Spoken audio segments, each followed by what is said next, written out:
Good morning विद्यार्थीगण।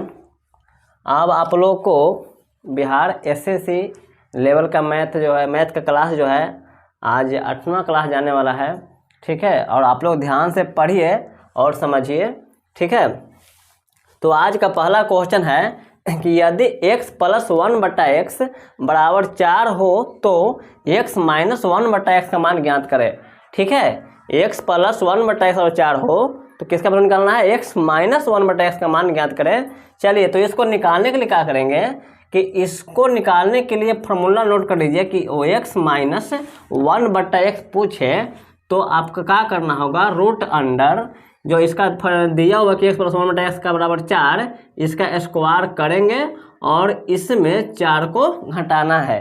ठीक है, इसमें 4 को घटाना है।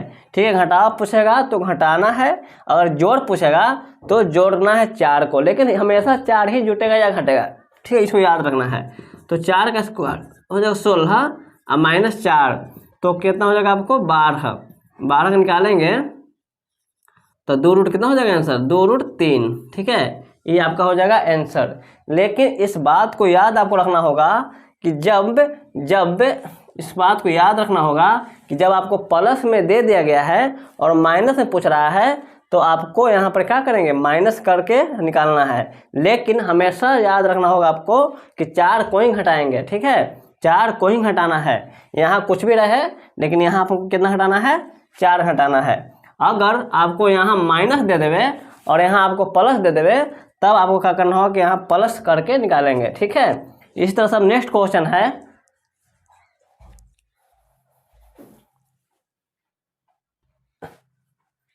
अब चलिए, अब आपको नेक्स्ट क्वेश्चन है कि यदि x - 1/x बराबर 4, ठीक है, हो तो x + 1/x का मान ज्ञात करें। तो आपको देखिए कि माइनस में दे दिया गया है और पूछ रहा है क्या, प्लस में। तो x + 1/x बराबर लगाएंगे फॉर्मूला रूट अंडर ये जो वैल्यू दिया हुआ है 4 का स्क्वायर करेंगे और प्लस में 4 करना है। ठीक है, बस यही आपको याद रखना है कि प्लस पूछेगा तो प्लस करेंगे, माइनस पूछेगा तो माइनस कर देना है। ठीक है, लेकिन हमेशा 4 को ही मतलब प्लस करेंगे या माइनस करेंगे। तो 4 का स्क्वायर हो जाएगा 16 और +4, 16 4 हो जाएगा 20 और 20 का आपको वर्गमूल हो जाएगा, ये 20 का वर्गमूल हो जाएगा आपको 2 रूट 5, यानी आपका आंसर कौन हो जाएगा, बी हो जाएगा। ठीक है, चलिए अब नेक्स्ट क्वेश्चन।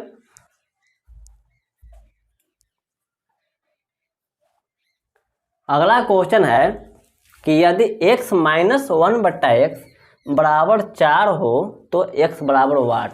ठीक है, देखिए कैसा क्वेश्चन ही है।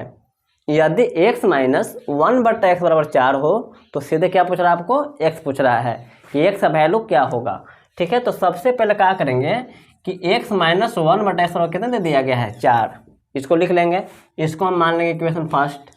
उसके बाद क्या करेंगे कि x + 1/x का मान निकालेंगे। x + 1/x का मान निकालेंगे जो आपको फॉर्मूला बता दिया गया है कि रूट अंडर इसका स्क्वायर करके 4 को जोड़ देते हैं। ठीक है, तो 4 का स्क्वायर हो जाएगा 16 और +4 यानी 16 4 20 और 20 का निकालेंगे तो निकल जाएगा आपको 2 रूट 5, 2 रूट 5। ठीक है, 2 रूट 5 निकल गया तो यानी x + 1/x का जो वैल्यू निकला वो आपको 2 रूट 5 निकल गया। इसको समीकरण क्या मानेंगे, सेकेंड। ठीक है, अब इसमें देखते हैं कि ये 1 - x जो है, देखते हैं कि x - 1/x बराबर 4 और x + 1/x का मान 2 रूट 5 है। ठीक है, तो 1/x माइनस में और 1/x क्या हो गया, प्लस में, ये दोनों कट जाएगा तो x आ x आपको हो जाएगा 2x बराबर हो जाएगा 4 + 2 रूट 5। तो x बराबर हो जाएगा 4 + 2 रूट 5/2। ठीक है, तो 2 को कॉमन ले लेंगे तो 2 + रूट अंडर 5/2, 2 कैंसिल हो गया, यानी 2 रूट कितना हो जाएगा आपको, 5 हो जाएगा, यानी 2 रूट 5 आपका x का वैल्यू हो गया आंसर। ठीक है, इसी तरह से बना लेंगे। अब है नेक्स्ट क्वेश्चन।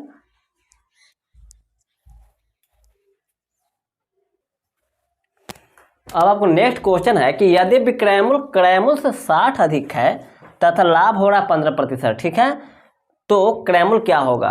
ठीक है। तो आपको इस तरह से क्वेश्चन पूछता है कि विक्रयमूल्य क्रयमूल्य से कितना अधिक है या कम है, जो भी रहेगा, ठीक है। अब आपको देखिए लाभ कितना दे रहा है, 15%, ठीक है। तो आपको क्या करना है कि 15% का वैल्यू 60 के बराबर लिख देंगे। 15% का वैल्यू किसके बराबर लिख देंगे, 60 के बराबर। तो 1% हो जाएगा आपको 60/15, तो 100% बराबर हो जाएगा 60/15 गुने 100, 15 चौका 60 हो जाएगा, यानी आपका आंसर कितना हो गया, 400, ठीक है। यानी आपका क्रयमूल्य हो गया आपको 400 रुपया आंसर हो गया, ठीक है। अब अगला क्वेश्चन,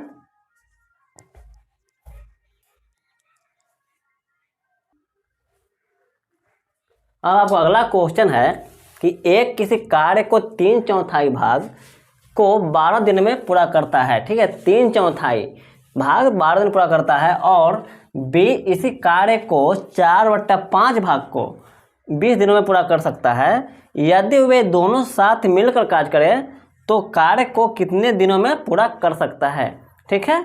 इस तरह से आपको क्वेश्चन पूछता है। तो पहले ध्यान दीजिए कि ए जो कर रहा है आपको 3/4 यानी 3/4 भाग काम को कर रहा है कितने दिन में, 12 दिन में, ठीक है। तो एक भाग कितना में करेगा, एक काम करेगा आपको 12 गुने 4 चलेगा ऊपर और 3 चलाएगा नीचे, 3 से काट देंगे 4 बार में, तो 4 चौको 16 दिन, यानी वह एक काम करेगा आपको 16 दिन में। उसी तरह से बी देखते हैं। तो बी क्या कर रहा है कि बी इसी कार्य को 4/5 भाग को, यानी 4/5 भाग को काम करता है वो कितने दिन में, 20 दिन में। तो एक भाग काम करेगा 20 गुने 5/4, 4×5 = 20, यानी 5×5 = 25 दिन हो गया। क्या दिन हो गया, 25 दिन, ठीक है। अब क्या कर रहा है कि यदि वे दोनों एक साथ मिलकर कार्य करता है, दोनों एक साथ मिलकर, तो ए प्लस बी बराबर करेंगे 1/16 अब प्लस 1/25, ठीक है। एलसीएम आपको हो जाएगा 16-25 का एलसीएम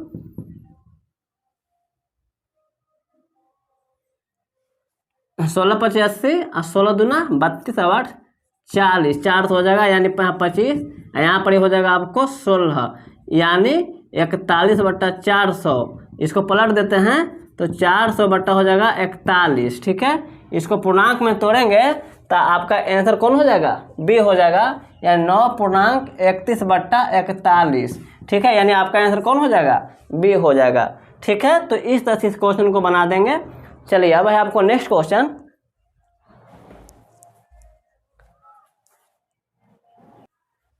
अब आपको अगला क्वेश्चन है, अगला क्वेश्चन है कि यदि 20x³ y³ और 10x⁴ y⁴ का लघुत्तम यानी एलसीएम 20x⁴ y⁴ है, तो महत्तम समापवर्तक यानी एचसीएफ ज्ञात कीजिए, ठीक है। महत्तम एचसीएफ, तो आपको क्या है कि महत्तम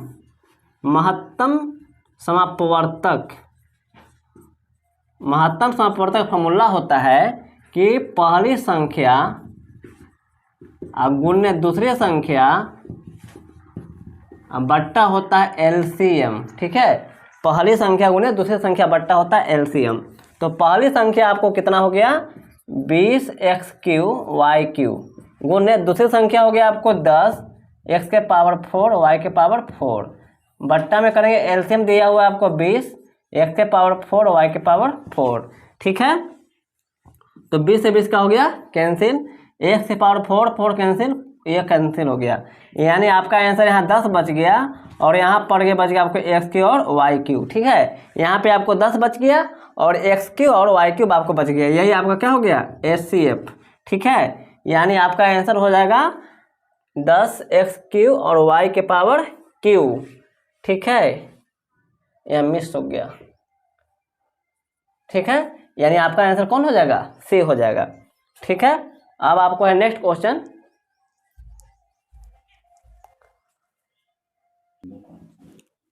अगला क्वेश्चन आपको है कि निम्नलिखित में से कौन से कथन सत्य है, ठीक है। तो कौन से कथन आपको सत्य पहचानना है। पहला है कि 2⁻300 और ग्रेटर देन 3⁻200, यानी इससे ही बड़ा है कि क्या, ठीक है। इसके बाद है दूसरा है कि 6⁻100 और ग्रेटर देन 2 कितना 300, ठीक है। तो आपको अब देखना है कि ये सत्य है कि ये सत्य है। लेकिन अब देखिए कि पहला कथन जो हुआ ये आपको 2 के पावर 300 और 3 के पावर 200, ठीक है। तो ये तो पावर आपको बहुत बड़ा है, 2 के पावर कीजिएगा 300 तो बहुत आएगा। तो इसका सबसे पहले क्या करते हैं, कोई इस देखिए कि दोनों पावर मतलब कोई अंक से आपको कट रहा है, तो आपको कटेगा कितना से कि 100 से कट जाएगा, ठीक है। 100 से काट देंगे 3 बार में और 100 से काट देंगे 2 बार में, यहाँ 2 के पावर 3 और 3 के पावर 2। तो 2 के पावर 3 कीजिएगा तो कितना हो जाएगा आपको 8 और 3 के स्क्वायर 9, ठीक है। जो क्या है असत्य है, जो क्या है असत्य है। चलिए अब दूसरा को देखते हैं कि दूसरा क्या है कि 6 के पावर 100 और 2 के पावर 300। इसको भी हम पहले काटेंगे, ठीक है। 100 से कट जाएगा ये भी, तो 100 से 1 बार में और 100 से काटेंगे 3 बार में, यानी 6 के पावर 1 और 2 के पावर 3 हो जाएगा। तो 6 के पावर 1 तो 6 हो जाएगा और 2 के पावर क्यों करें तो 8 आ जाएगा। ये भी आपको क्या है गलत है, यानी ये भी आपको असत्य है, ठीक है। तो असत्य यानी पहला भी गलत हो गया और दूसरा भी गलत हो गया है। लेकिन आपको पहचानना है कि निम्नलिखित में से कौन से कथन सत्य है। तो सत्य आपको न पहला है न दूसरा है और न दोनों है, यानी कोई नहीं है, यानी कोई नहीं, आपको सत्य हो जाएगा आंसर, ठीक है। अब नेक्स्ट क्वेश्चन,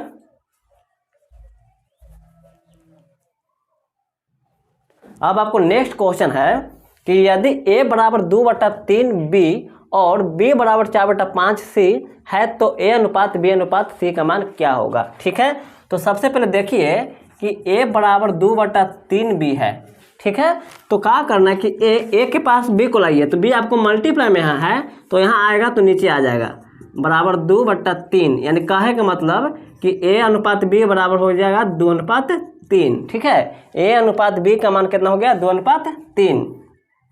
उसी प्रकार से देखिए कि a b बराबर हो गया 4/5 c, b बराबर 4/5 c, तो b यहाँ c को लेके आएंगे नीचे तो 4/5, यानी b अनुपात c बराबर हो जाएगा 4/5, ठीक है। अब इसको हम अनुपात में चेंज करते हैं तो 2/3 दे दिया a अनुपात b का और b अनुपात c का हो गया 4/5, तो 4/5, ठीक है। सजा देंगे 3 के सामने 3 और 4 के सामने 4, इसको मल्टीप्लाई करते हैं तो 4 दूना 8, 4 तिया 12 और 5 तिया 15, यानी आपका आंसर हो जाएगा 8/12/15, यानी आपका आंसर कौन हो जाएगा डी हो जाएगा, ठीक है।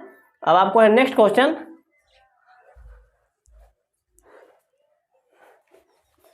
अब आपको अगला क्वेश्चन है कि 4 के पावर 6 गुणने 2 के पावर 3 के पावर 2 है भागा कोष्ट 8 के पावर 2 गुणने 3 के पावर 2 गुणने 4 के पावर 2 बराबर वाट, ठीक है।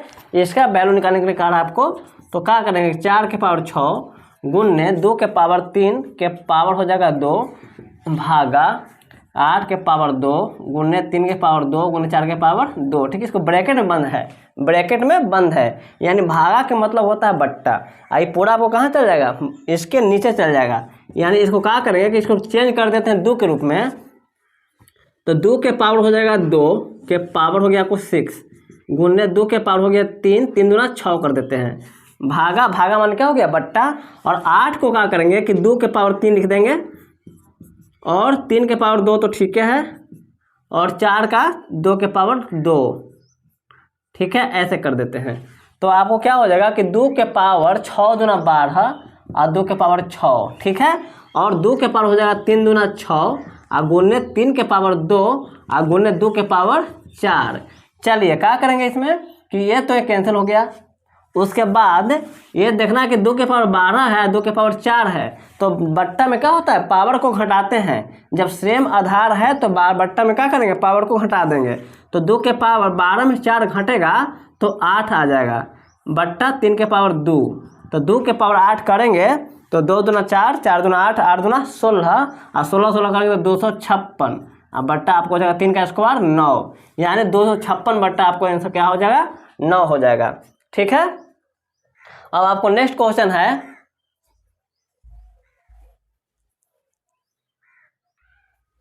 चलिए अब आपको नेक्स्ट क्वेश्चन है कि 9p2 का मान ज्ञात कीजिए, ठीक है। p मतलब होता है परमुटेशन, ठीक है, यानी 9p2, ठीक है, का मान ज्ञात कीजिए। तो इसका आपका क्या होता है फॉर्मूला होता है कि फैक्टोरियल 9, ठीक है, फैक्टोरियल 9 और फैक्टोरियल 9 माइनस 2, नीचे लोग को हटा देते हैं, ठीक है, फैक्टोरियल 9 बट्टा फैक्टोरियल 9 माइनस 2, ठीक है। तो फैक्टोरियल 9 का मतलब होता है कि 9 गुने 8 गुने 7 गुने डॉट डॉट मतलब 1 तक जाएगा, कहाँ तक जाएगा 1 तक, बट्टा 9 में से 2 हटाएंगे तो 7 फैक्टोरियल कितना बचेगा 7 बचेगा, यानी 9 गुने 8 गुने 7 गुने 6 गुने डॉट डॉट 1 तक जाएगा, बट्टा में फैक्टोरियल 7 का मतलब 7 6 गुने डॉट डॉट 1 तक, यानी यहाँ से यहाँ तक आपको क्या हो जाएगा कैंसिल, यहाँ से यहाँ तक कैंसिल हो जाएगा, आपको खाली बचेगा 9 8, तो 9 8 कितना हो जाएगा 72, यानी 72 आपका हो गया आंसर, यानी आपको आंसर हो जाएगा ए, ठीक है। अब आपको नेक्स्ट क्वेश्चन है,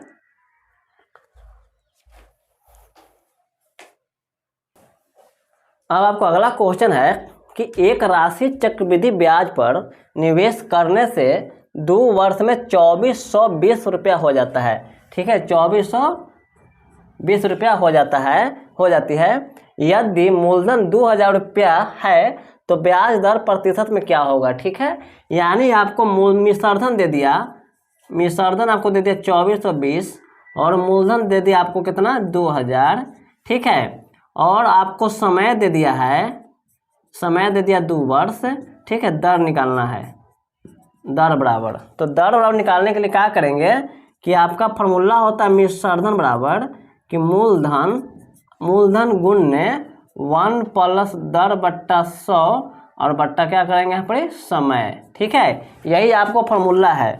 तो मिश्रधन कितना दे दिया आपको, तो 2420 मूलधन को ला देंगे बट्टा में 1 प्लस दर बट्टा 100, आपको समय हो जाएगा 2, समय हो जाएगा आपको 2, काट देंगे 2 से 121, ये कट जाएगा 100 बार में, ठीक है। अब क्या करना है कि जैसे इधर से स्क्वायर को हटाएंगे तो इधर रूट चढ़ेगा, तो रूट अंडर 121 बट्टा 100 बराबर 1 बट्टा r बट्टा 100 हो जाएगा, तो 11 बट्टा हो जाएगा आपको 10, 11 बट्टा हो जाएगा 10 बराबर 1 प्लस r बट्टा 100, ठीक है। तो 11 1 को लेकर चलाएंगे पट्टी,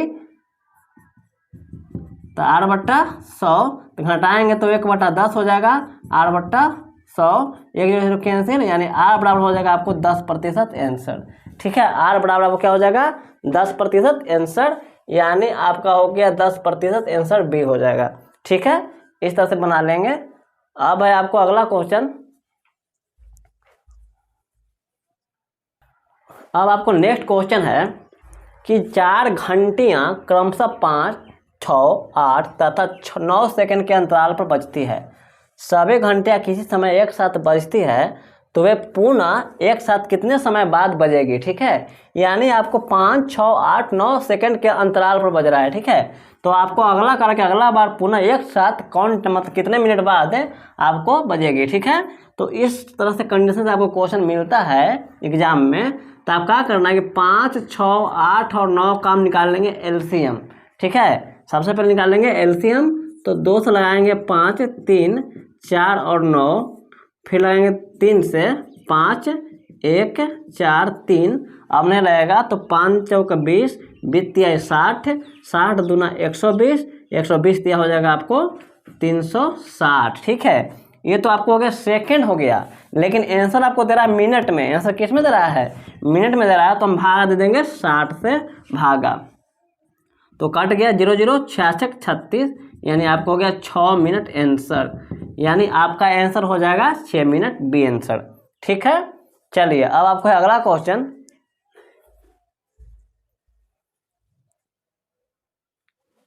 अब आपको अगला क्वेश्चन है कि यदि प्लस का अर्थ है माइनस और माइनस का अर्थ है गुना, गुना का अर्थ है भागा तथा भागा का अर्थ है प्लस, ठीक है, तो 2 भागा 6 गुने 6 भागा 2 का मान क्या होगा, ठीक है। तो आपको इसको सॉल्यूशन करेंगे तो 2 भागा 6 और गुने 6 भागा 2, तो क्या करेंगे कि 2 भागा का पहले अर्थ देख लीजिएगा, भागा का अर्थ क्या कर रहा था, भागा का अर्थ कर रहा है प्लस, प्लस का चिन्ह दे देंगे, और गुना का अर्थ क्या दे रहा है, तो गुना का अर्थ दे रहा है भागा, गुना का अर्थ कर देंगे भागा, ठीक है, और भागा का अर्थ क्या कर रहा है, तो भागा का अर्थ कर रहा है आपको प्लस, तो भागा का अर्थ दे देंगे प्लस।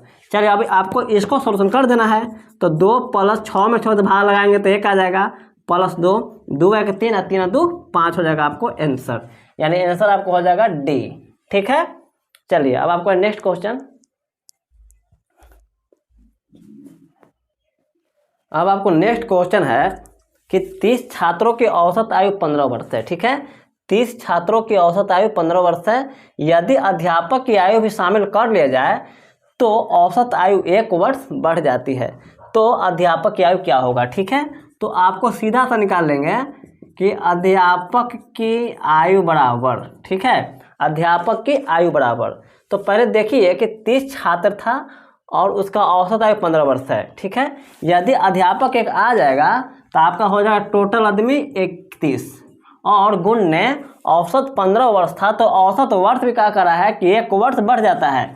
जैसे अध्यापक शामिल हो गया तो औसत आयु 1 वर्ष बढ़, यानी 15 था तो आपको 16 हो जाएगा। माइनस कर देंगे 30 गुने 15, 30 गुने 15 यानी 30 छात्र का औसत कितना था? 15 वर्ष। चलिए अब इसको गुना कर दीजिए, 16 का 16 हाथ में हो जाएगा आपको 1, 16 × 48 और 1 49, घटाओ 15 × 45 और 6 के 6, 9 में 5 घटेगा तो 4, यानी 46 वर्ष आपका हो जाएगा आंसर, यानी आपका आंसर कितना हो जाएगा? 46 वर्ष। ठीक है, अब आपको नेक्स्ट क्वेश्चन। चलिए अब आपको अगला क्वेश्चन है कि यदि ए स्टार बी बराबर A minus B plus 1/√A B plus √A B है तो 0.9 स्टार 0.1 का मान ज्ञात कीजिए। ठीक है, चलिए तो आपको समझना है कि जब हमको ए स्टार बी बराबर दे दिया 0.9 स्टार 0.1, ठीक है, 0.1 दे दिया, तो समझना है कि ए का जो वैल्यू आपको है 0.9 है और बी का जो वैल्यू है 0.1 है। ठीक है, यानी ए का वैल्यू हो गया 0.9 और बी का वैल्यू हो गया 0.1। चलिए वैल्यू किसका निकालना है? तो वैल्यू निकालना है A minus B plus √A B plus √ हो गया A/B। चलिए ए का वैल्यू भर देंगे तो 0.9 माइनस 0.1 प्लस 1/√, 0.9 गुने 0.1 प्लस √, 0.9/0.1। तो 0.9 में से 0.1 घटाएंगे तो 0.8 हो जाएगा, प्लस 1/9 में गुना करेंगे तो हो जाएगा 0.09, इसका वर्गमूल हो जाएगा 0.3 हो जाएगा, प्लस का चिन्ह देंगे, इसका पॉइंट से पॉइंट खत्म हो गया, 9 को वर्गमूल से निकाल लेंगे 3 और 1 का वर्गमूल हो जाएगा आपको 1। चलिए अब क्या करेंगे कि 8 हो जाएगा 10 प्लस इसको पॉइंट हटाएंगे, ऊपर 0 बैठाएंगे, यहाँ पॉइंट हटाएंगे ऊपर 0 बैठाएंगे तो 10/3 हो जाएगा प्लस 3। चलिए अब क्या करेंगे, इसको एलसीएम लेंगे तो एलसीएम आपको हो जाएगा 30 और ये हो जाएगा 18 के 24 प्लस यहाँ हो जाएगा 100 प्लस 3 90, 90। ठीक है, चलिए जोड़ेंगे तो 4 के 4 और हो जाएगा 9, 9 2 11, 1 1 2, 214 बट्टा हो जाएगा 30, यानी 214/30 आपका हो जाएगा आंसर, 214/30 हो जाएगा आपको आंसर। चलिए अब आज का क्लास इतना ही तक है और अब मिलेंगे आपको नेक्स्ट वीडियो में, और खूब आप लोग मन लगा के पढ़िए और एग्ज़ाम को पास करने का हिम्मत रखिए।